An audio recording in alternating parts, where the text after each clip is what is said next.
Hey everybody, it's the flagship show of the Fantastic Four on Sunday night, 7 p.m. Eastern here. Unlock the middle, making sure that we are growing stronger together. We have a special guest star up there, and we'll get to that guy right now in a little bit. But you know what? Josh Tobat, proud principal of Memorial Pathway Academy in Garland ISD, Garland, USA, welcoming everybody to the flagship show of Unlock the Middle, making sure that we get all of these great thoughts, ideas, concepts out there. Because as we're starting the 22-23 school year, we're ready to rock and roll, learning from the past to make sure that we don't commit the same mistakes, but also learning from those mistakes, making sure that as we tell our students, we, the adults, the professionals, become better version of ourselves, because that's what our kids need. Our kids need the best version of ourselves every single last day as we try to keep up with that little gap that grew during those 2 years, 3 years, whatever it might be. But that's how we do it with this free PD going on right now. Unlock the middle. And next we have right next to me, then Boston people. What's up, Chris? How are you doing? Great, Josh. Thanks for the introduction tonight, everybody. Chris Starcheski, principal at Dudley Middle School. This platform's always super fun to sit down and chit chat about education. Like Josh said, it's always about getting better together, thinking about our lessons learned so we can help others and we can learn from one another to even be better ourselves every day.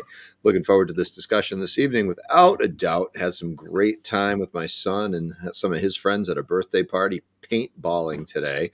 It was pretty fun out there in the wilderness for a bit.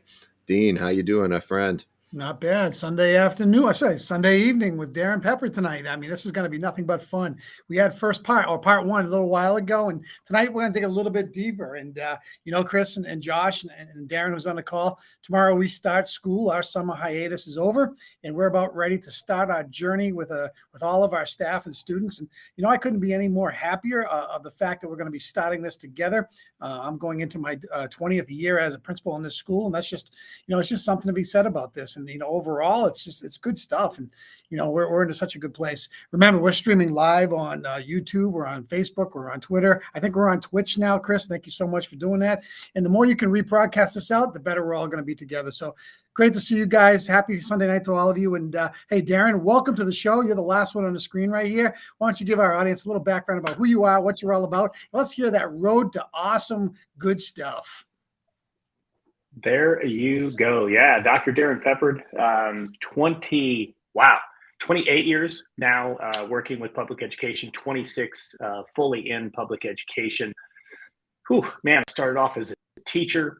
I was actually taught middle school. Sometimes I say I served 5 years at middle school, but the truth is I had 5 incredible years working with middle school kids. 6 years as a high school teacher. Taught science in both of those settings. I was an athletic coach, head basketball coach, head tennis coach, coached some football. I coached some baseball, didn't coach it very well, so I only got to that for a year, which probably was good for me and for the kids to step away from coaching baseball. But after 11 years as a classroom educator in the great state of Arizona, I returned to my home state of Wyoming and landed an incredible assistant principal job at Rock Springs High School in Southwest Wyoming. First, I was in charge of attendance, then I was in charge of curriculum instruction, so 2 different AP roles, then became the principal of that building. So I didn't teach in that building, but man, at administrative level, I did it all. I did pinch it periodically, a couple times as the athletic director, so really all 4 of the administrative roles I held there. Man, then for some crazy reason, guys, I thought I just needed to chase the next job. And I look back on it. I spent 4 years as a superintendent in Colorado. I love my time as a superintendent, but honestly, guys, I'm a recovering high school principal. I will always be a recovering high school principal. I loved being a high school principal. I tell people, anybody who will listen to me, including, slow moving columns in buildings, that the very best job in the school district is being the high school principal. It also happens to be the hardest job in any district, at least in my opinion. I know I'm talking to middle school guys, so maybe I'm preaching in the wrong place, but I will tell you, I absolutely love that time. And after leaving my superintendency, with the success of my book Road to Awesome, with starting to make my way into the speaker space, speaking about positive cultural climate and speaking about leadership that really matters, that impacts people and makes a difference in the life of kids, I went full time with that work, and now that's what I do. I coach leaders and I help grow leaders, and I speak. We run a small publishing company, also called Road to Awesome, because everything we do is Road to Awesome. And I could go on and on and on, but hey, here's the bottom line. My job title is Lead Innovator. Awesome. I'm coming to you live from the home office of Road to Awesome in Omaha, Nebraska. And there you go. That's who I am, man. So, just a little bridge from our first session, just in case we have brand new viewers. What is Road to Awesome? The title, for agreements, we can't assume stuff. What do you bring to a table for leaders, teachers, everybody out there? We see the fabulous things that are going on that you post on social media. Mhm. If you're not following Darrin, please make sure you follow him. Very inspirational. He has a stable of coworkers, of colleagues that are out there. So make sure that you follow him and that you see that, because you know what? That's the inspiration that we need as we enter this 22-23 school year. So talk to us, Darrin. Tell us what someone in Iowa that barely just switched on right now, or we'll see the rebroadcast. What is the Road to Awesome? The Road to Awesome certainly is a business. It's the name of a book, actually the name of two books. I partnered with Jillian Du Bois in Florida and did a children's book called Road to Awesome, A Journey for Kids. But I'll be straight with you, man. Road to Awesome is a mindset. It is about being focused on taking that road that's less traveled. Robert Frost's poem, two roads diverged in the wood, and I took the road less traveled by, and it's made all the difference. When I was an assistant principal in charge of discipline and attendance, we were all about catching kids doing wrong, and we were good at it. And I was the chief, man. I knew where to hide and catch kids and all this kind of stuff. And we had a moment in time, thankfully, where somebody asked me a question like, hey, why's it always got to be about what they did wrong? I mean, why can't it be about what they do right? And for me, that was when my two roads diverged.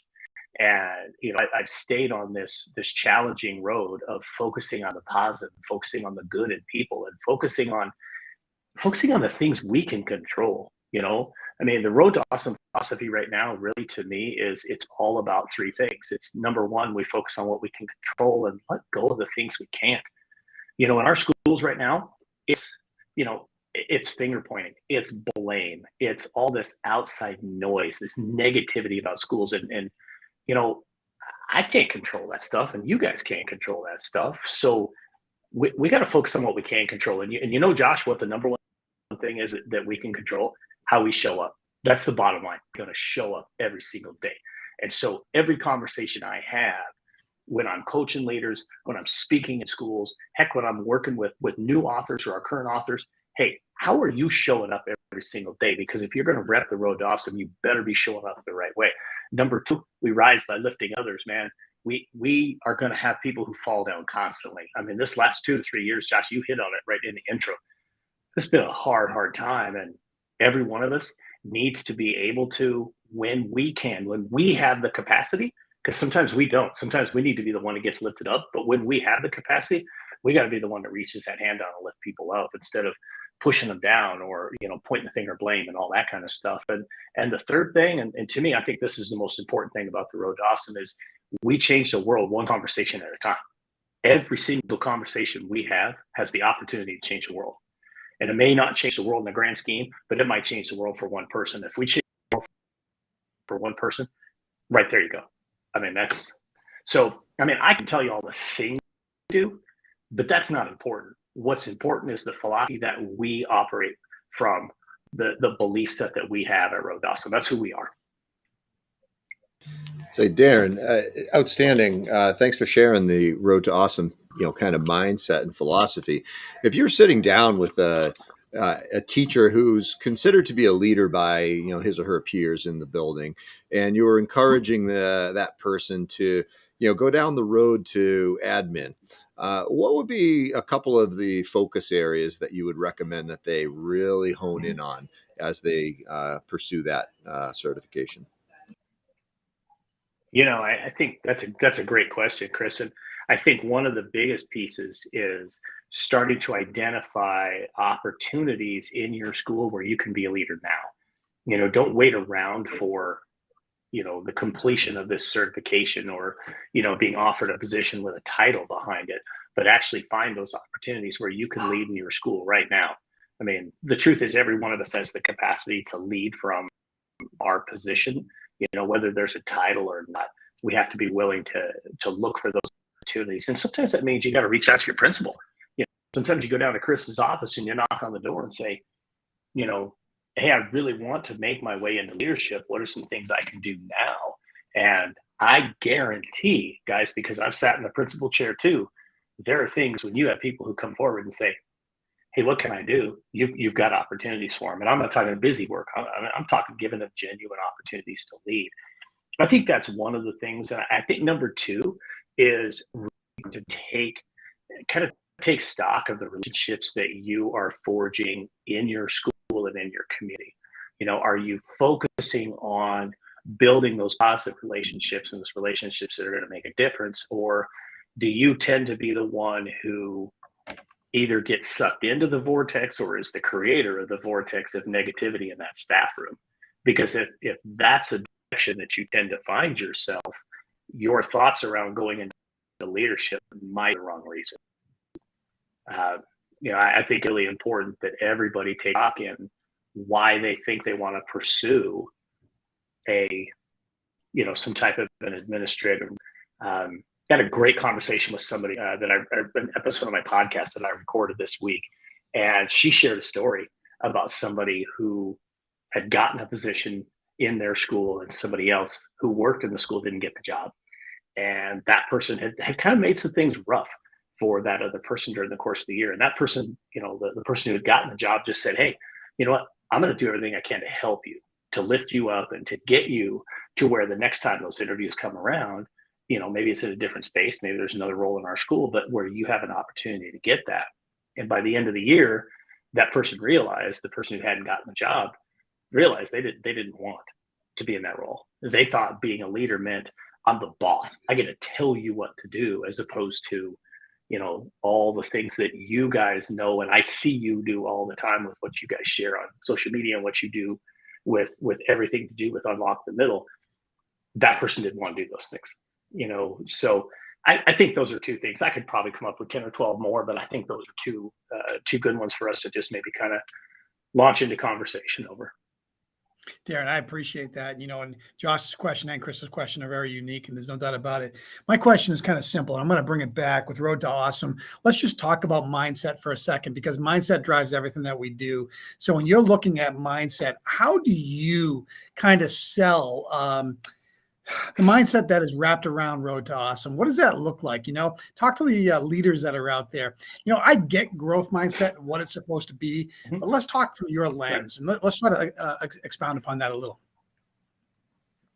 Yeah, sure. So, sometimes people are like, well, yeah, I mean, that's great, or they try to put a spin on it of, oh, that's just toxic positivity. And no, it's not. It's leadership. Being positive in a difficult situation isn't being naive. It's not being toxic. It's being a leader. And I look back and think about some of the conversations that we had at the school where really for me this all began. We were running at a graduation rate of under 70%. We were at an average daily attendance rate of 84%.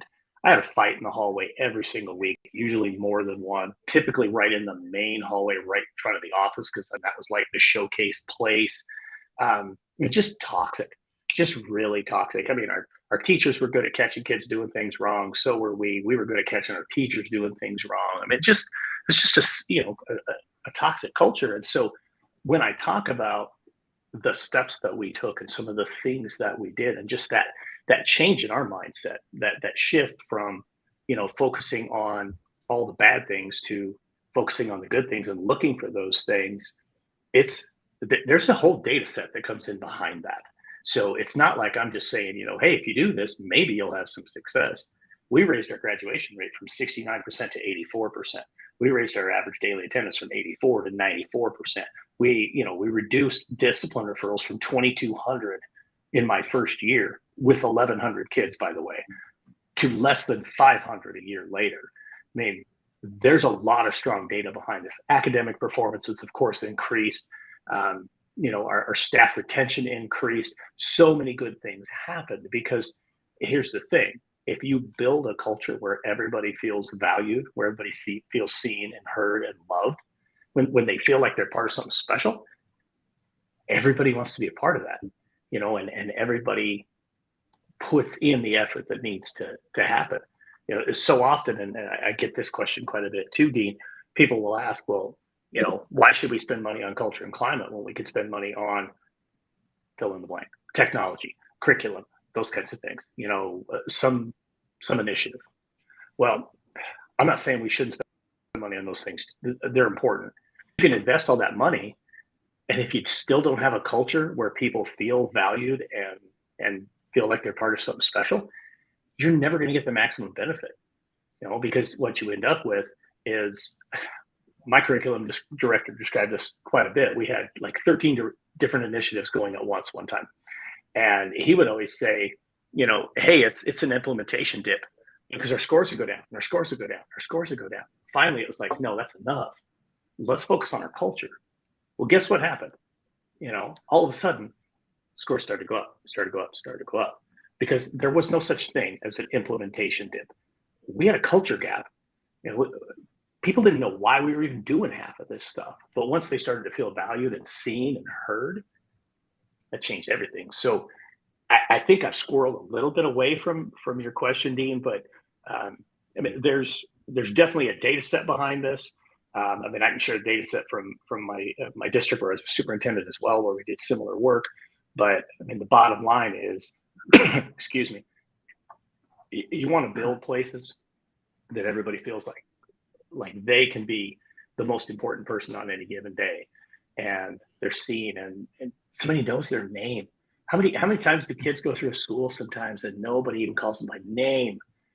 I started being at the front door every single day to try to call everybody by their name, because I wasn't going to let that happen. By 8 o'clock, you're going to hear your name. That's just the way it goes. So, Darrin, I'm going to ask you just for a second before we go to Josh. You said something about data. Let's talk about data just for a second. What data points do you think are the most important when it comes to recognizing school growth, whether it's culturally, academically, social, emotionally? Talk about that for a second from your lens. Oh, man, that's an awesome question. Yeah, Dean, I don't think anybody's ever asked me that question. Thanks. That's pretty incredible. Good work. Yeah, that's awesome. Appreciate it. It's off the cuff. Yeah, that was very good. Well, you're in your office, so you. I am in my office, almost ready for tomorrow. Yeah, you're in the work. You are right there in the work. Man, we all drown in data. Data is like drives us. We get that. Right. Absolutely. Here's what I'll tell you about data. I think that every year in August we get our academic scores from the state. How did we do on the state test, and how did we do on this, and how did we do on that? And we always refer to graduation as a lagging indicator because it's a year behind. But I always felt like our academic data was just as lagging. I wanted to know in the moment. So I put a lot more value on things like our formative assessments in our classrooms. I wanted to know, how are we doing? And this takes a lot of work. Not everybody is at the place where they probably want to be in terms of standards-based grading, which means obviously you got to have, those formative assessments in place. To me, I want to know even simple things like exit tickets. Those are just as informative as those summative exams at the end of our year that our state gives us back 4 months later when there's nothing we can do about them. I think it's important that we're taking a look at our staff turnover rates. I know right now we're in the middle of a great resignation and all that kind of stuff, but you know what? There are still some schools around the country that are holding it tight, really tight, and a lot of it has to do with their culture. I think we definitely need to be looking at our behavioral data, and I don't just mean referral data. What are some things we're doing? If we're doing it right, if we're really using some restorative practices, what kind of data are we collecting? And I don't have a perfect answer for what data you collect around your restorative practices, but what are we doing to reduce the number of incidents from a student who maybe is having quite a few incidents to having less and less, because then that's telling us that work is making a difference. So, grad rates are important. They're so far behind. They're easily a year and a half behind. So, it's kind of an autopsy. I prefer those things that tell me in advance, how are we doing and what can we do to adjust? And so that's why I always like those, those formative assessments in our classroom, and those types of, element data that we can track related to like our PBIS initiatives and that kind of stuff. Hey, Thank you. I Darrin. appreciate that. I see you've been to a couple of campuses already. You see you standing on top of tables, and you're on Yeah. fire. You're on fire. I see you, and I Yeah. feel it. Knowing you and hearing a lot of. If you have not heard his podcast, please make sure you hear the podcast. I'm like 6 of them behind, but you know what? Those are great ideas from different speakers, and you just brought up something that I wanted to touch upon. You know what? I just had a job fair this past Saturday. I still have, I think, 6 vacancies right now. Ooh. And we're into week 3. 2 of the people that we hired resigned already. And so we have situations where in North Dallas, you have big districts all fighting for the same pool of candidates. Make sense? And so people are picking and choosing where to go, which is a great thing. Yet, as we see our candidates coming in for the interviews, they have lost that it. People have been wanting to be educators since they're little, but now there's a new paradigm going on in regards to the people that were getting into the classroom. I could only speak for major areas like this Dallas area. So I'm asking you this question right here. How can we, and I'll get to you right now, Jefe, I'll answer that question right now. How are new educators and new leaders making sure that we have provided them with a good trajectory for this profession, that they know that it's about connecting with the spirit of the kid? And to answer Principal Cafela's question, our very first team member, and obviously, I can't go that deep into situations, personnel stuff, but a team member was adamant that they could only teach this subject. But due to the nature of our campus, it's very fluid because of the different levels of English that we provide for our different newcomer students. And so our team member that's no longer with us just resigned, as if it was no disrespect, a 7-Eleven position. I resigned my position. And so that's when I asked that question to you, Darrin, as you talk to different administrators. What are you seeing or what are you hearing in regards to that? And then the other situation, it's kind of like a fluid thing, Principal Cafele, that we're dealing with, because that's the point of the genesis of my question. Our new candidates do not come in with the high school, college, teacher ed pathway. They're coming in from industry. They're coming in from not finishing off their education. And I can't speak for Massachusetts or Colorado. I can only tell you the North Dallas area. It's the same. So what do you think, Darrin? I don't know if that made sense, the question I'm presenting to you. No, it does. Yeah. I've seen a lot of different things. And what I appreciate about the space that I'm in now is I have an opportunity to communicate with a lot of other people that are in that space too. And so I want to relay a couple of things that I heard from some others as well. I was at a really, really small school here in Nebraska about a week ago, and, a total staff of 35, K through 12, really small school, 120 students. And, he still had a couple of openings, struggling to find people, because very similar to what I faced as a superintendent in rural Colorado, nobody was Googling Kremlin, Colorado and said, "Ooh, I want to go live there." It's you have who lives in the area and who can you draw from. And some of it is, on a much smaller scale, Josh, what you're talking about, where it's, well, I can pull from the people over on the east side of the county, or I can maybe pull from the people in the county below me. But that just gets into a wage war, or maybe it gets into a benefit war. In my case, it was a 4-day week. You had free skiing and all their ski resorts on Fridays, but so did everybody else in my area. So like I couldn't compete there. had a conversation with one of my speaker friends from Minnesota, and he was at a school in Arizona recently that probably, I want to say he said it was 15 teachers that had just come in that were bank tellers. A guy who had been working as a welder.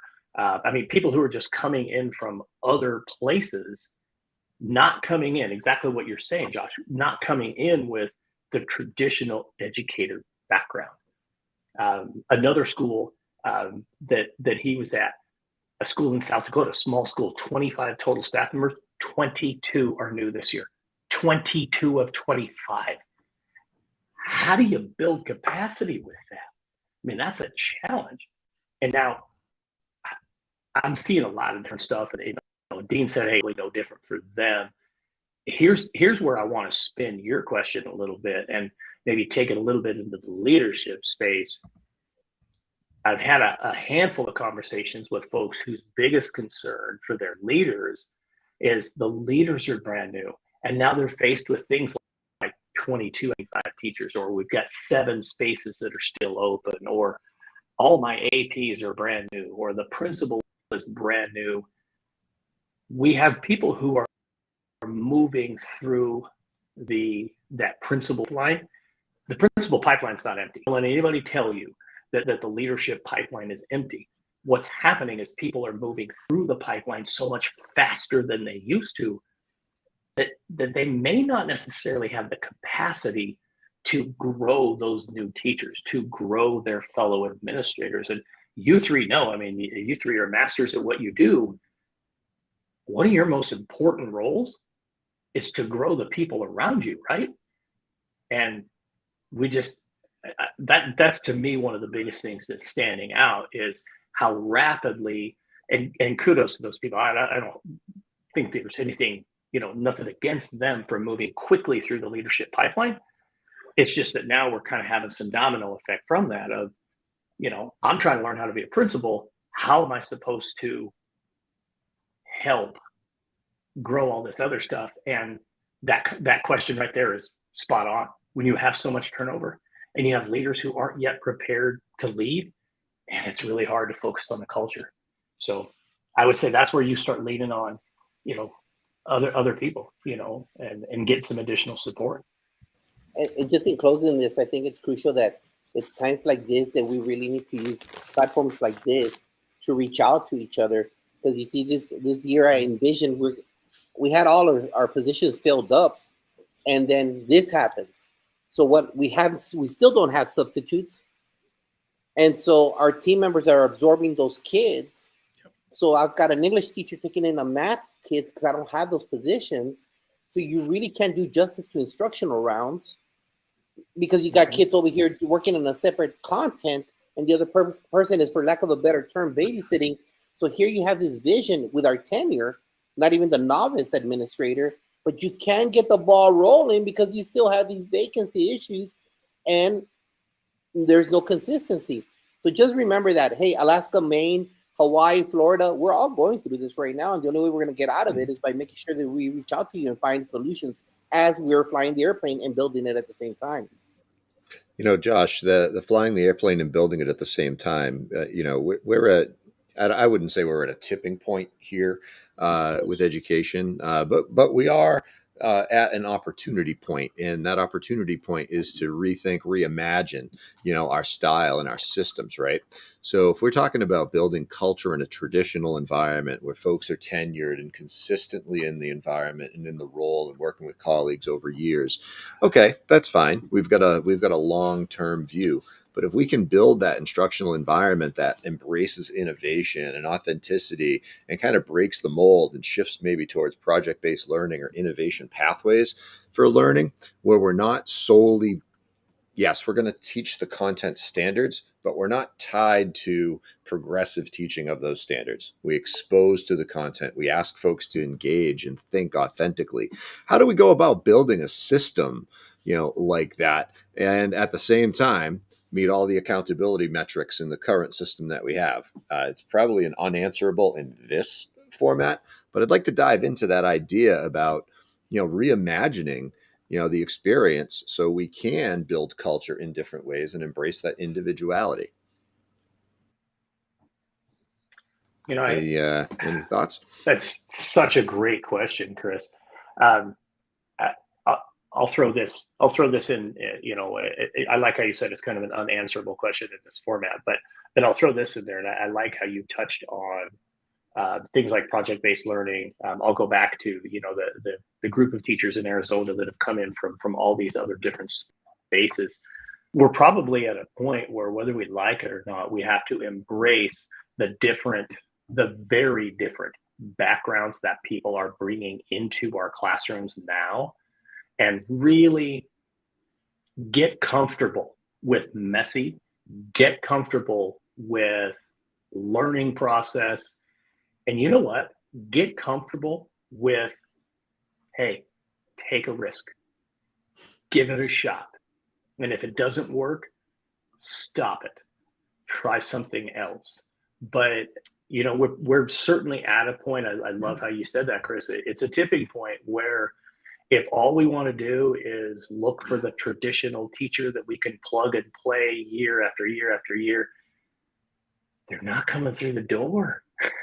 So if we have people who want to come and help kids, so what if they used to be a bank teller? Okay, it's not the traditional thing. And yes, you know what? As somebody who earned a teacher degree, I get it. I mean, you're teaching next door to somebody, you're like, well, they didn't go through everything I went through. You know what? Neither did you. You didn't go through what they went through.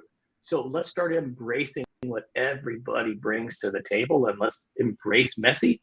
And I guess buckle up and put on the helmets and hope like hell that those on the outside who want to look at our scores, who want to, the state departments who are going to call and say, Dean, you realize you have 3 teachers who aren't certified. And you're like, I don't care. I have bodies in the classroom. We just have to learn to embrace that, I think, and I'll just say run from that, or run for that. Not only embrace run with it, please. Run with it. Yeah. It's we have to evolve. We have to become part of it. Mm-hmm. And I was thinking while I'm listening to you guys speak, our state has emergency certifications. They're all getting them. They're handing them out like candy to anybody who wants to be in education right now. Yeah. And we need that because we don't have the numbers to fill spots. The system is kind of eating itself, and it's sad because how do I want to say this? Not in a way that's politically incorrect, but it's not funded to the level that's attractive to people for the job that they have to do. And that causes an issue for people to migrate into our field. It is the best vocation out there, in my opinion. When you have the opportunity to help somebody become better every single day, that's a win-win. Darrin, I know we have Ashley Hubner with us, which is going to be in a minute, but I want to ask you one more question. Cool. And I've been listening to you guys go right along. How do we attract new educators? Because that's probably the biggest thing that I can think of. And we've gone back and forth. What do you think from a magic formula? I mean, we need to sell our craft to a level that's going to make people interested in coming here. Albeit, you're not going to become rich. You're going to become rich in so many other ways in the field of education. But from your perspective, how do we attract this new blood into our system? That's such a good question. I think here's what I think. I think so much of what we currently do is done in a silo. And as I've been working with schools throughout the course of the summer and so forth, one of my favorite activities right now is just to go through kind of an origin story. Every one of us, as we all say, hey, teachers are superheroes. Well, every superhero has an origin story. How did each of our teachers in our classrooms right now, how did each of you get into education? Not everybody went home from 5th grade and lined up their Barbie dolls or their action figures and played school. I mean, I started as a physical therapy major. Heck, I dropped out of college. I have a doctorate in education, but I dropped out of college. My origin story is an interesting, winding road, and so is almost everybody's. So number one, let's break down those silos a little bit and just have everybody get a little bit comfortable with understanding, hey, how did my neighbor get into teaching? Maybe I think I'm the only one who has this weird circuitous route that got me here. But that's probably not true. So number one, let's understand what all those different routes are that get people here, and maybe we find some common denominators in there. Typically, it's going to be a love for working with kids. Let's promote it that way. Let's not promote it about we're certainly not going to promote it about salary and benefits. That's not going to be the thing. That's not going to be the winner. You know, let's sell it about what it's truly about. Let's stop with some of the silly memes about oh, do this and oh, you know what? Let's just start telling our stories for who we truly are, because you never know. There are people out there who are working in whatever profession they're in, or maybe now they've walked away from a profession and they're looking for what is that next thing for me. The more they hear our stories, the more they may see parallels that, what got Chris into education, that connects with me. And I mean, we're in the people business. We're human beings. Let's share our human story, because all the other things that we've tried, I mean, I just don't feel like that's the attractor. If you're a people person, if you love being with people, if you love seeing kids grow and develop and get better and do incredible things, then this is the profession for you. We just have to share those stories around why we're here. We hear that all the time, right? What's your why? Okay, how about you talk about it? Well, Darrin, a heck of an answer to Dean's idea of attracting educators to the field. Embrace the individuality. I just came up with an idea for a great icebreaker for tomorrow morning's faculty meeting. I'm going to throw out my plan and I'm going to work on it tonight. Thanks. You lit my fire. But hey, we've also got If you want my origin story activity, I'm happy to send it to you. You can have it. Run with it. It's a great activity. Yeah, fire it off, man. That'd be great. I'd love it. Hey, we're coming up on some time. We have a fantastic second feature guest in our waiting room. Yeah. I'd love to bring her on screen here. We all are aware of this young lady, Ashley Hubner. She's an educational consultant, author, instructional coach, servant leader who really tries to bring the best and very best out of everybody that she works with and takes her game and their game to the next level. Welcome, Ashley. How are you tonight? I'm good. How are you? Happy to be here. Hey, great to have you. It's not your first time here, so Ashley's been on a few times with us, so it's great to have you back. It's been a minute, yeah. Darrin, why don't we kick it to you for a second, because your correlation back to Ashley has helped her in her road to awesome and her growth. And why don't you talk a little bit about what she's doing and how she's getting there and how you supported her growth in that capacity? Yeah, Ashley and I met, oh man, I can't even remember exactly when it was, but it's been a while. And through a mutual acquaintance, and actually I've already mentioned her name. So it was Jillian Du Bois is the person who introduced the two of us. And, Ashley had come forward with just kind of sharing her story and had told me, hey, there's this book that I've worked on and I have some ideas around it. She's super passionate, if you guys don't already know, and I know you do, but for those watching, Ashley is super passionate about instructional coaching. And with you, having, gone through and worked with her on this book, she's the real deal when it comes to instructional coaching. So as our conversations continue to evolve, we ended up signing Ashley to do her book through Road to Awesome Publishing. And now we are under 10 days from the actual live launch of Ashley's new book, Foundations of Instructional Coaching. God, it's such a good book. It's not mine to talk about; it's hers. So I'll let her do that. But I'll just tell you that in the time that I've gotten to know Ashley, I'm super proud of her. I'm super happy to have her as part of the Road to Awesome family, and I just know she's going to just continue to make such a difference for educators out there. Somebody asked a question earlier about how do we build culture when we have all these other things going on. And I'll tell you, it's not just up to the instructional leader or the principal of the school.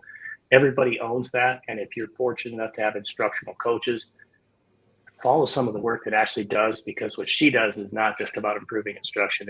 It's about relationships. It's about culture. So those types of things I think are critical. Ashley, the floor is yours. Why don't you give us a little background on that and what it's all about, please?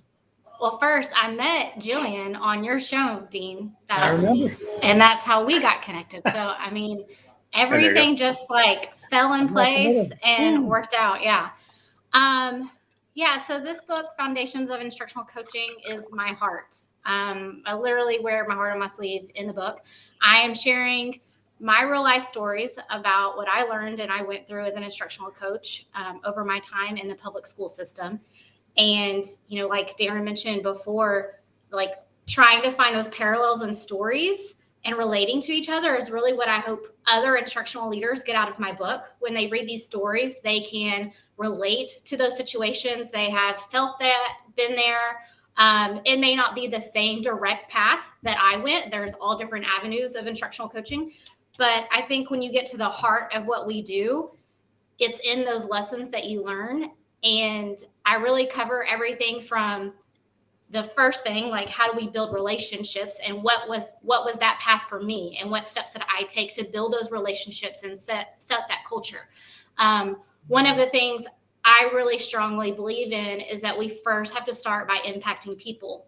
And if we don't have the relationships there and we don't impact people, then nothing's going to happen in the classrooms, you know, in regards to relationships that we want to see. If people don't have buy-in, if they don't believe in you, and y'all don't have a culture where everybody's collaborating and learning together, and having that openness to have a growth mindset and try things, like Darrin said earlier, take risk, learn from each other.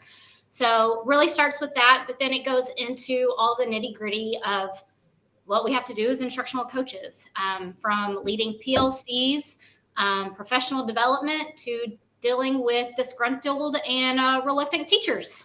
You know, what's the reality of working with human beings, and then also trying to get to all your goals and the mandates that come down and the guidelines that you're trying to follow. And so how do you navigate all that?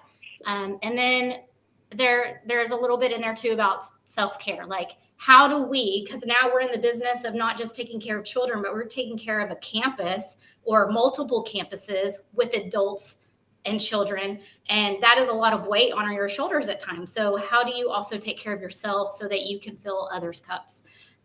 So that's kind of a summary of what it is. There's a lot of self-reflection and useful tools that come along with the book that would be really great for anyone starting out or new to the role to really sit down and reflect and figure out how are these things going to work for them in their capacity as an instructional coach. I'm going to throw a question at you, Ashley, and I'm sorry for doing this as an instructional leader. What made you want to write a book? What was the driving force behind this? Because it's not for everybody. It's very time intensive. There's a lot to it. So I'll back away now, then I'll stop. I'm a deep thinker. I think I think a lot more than I speak, but if you give me time to speak, then I will talk. But I usually keep most of what I think in my head. And I've always kind of had these thoughts of writing books about different things that I've thought about or felt about. But most of my educational career has been as an instructional coach. I've been an instructional coach longer than I was a classroom teacher. And I think because, I said my heart, it's my heart. Like, it literally is my heart. That's what I love. That's my passion. And I see these educators move from the classroom or other capacity of teaching and move into these instructional leadership roles, and they struggle. Sometimes there's no guidance. They just say, go coach, go be a leader. But nobody really, groomed them for that. And so I think watching people struggle with that made me realize that I had so much expertise, I guess, in it, because I have done that for so long that I just wanted to share it with other people. And the only way I felt like I could get everything I wanted to tell someone about instructional coaching would be in a book. I can post all the resources on my website or write the blogs, but really for you to see it from beginning to end and in all the capacity that it is in one place is a book. So awesome. Thank you for sharing that. Josh. That is, looking forward to that. Roll to awesome, Ashley. Darrin bringing us all these awesome authors.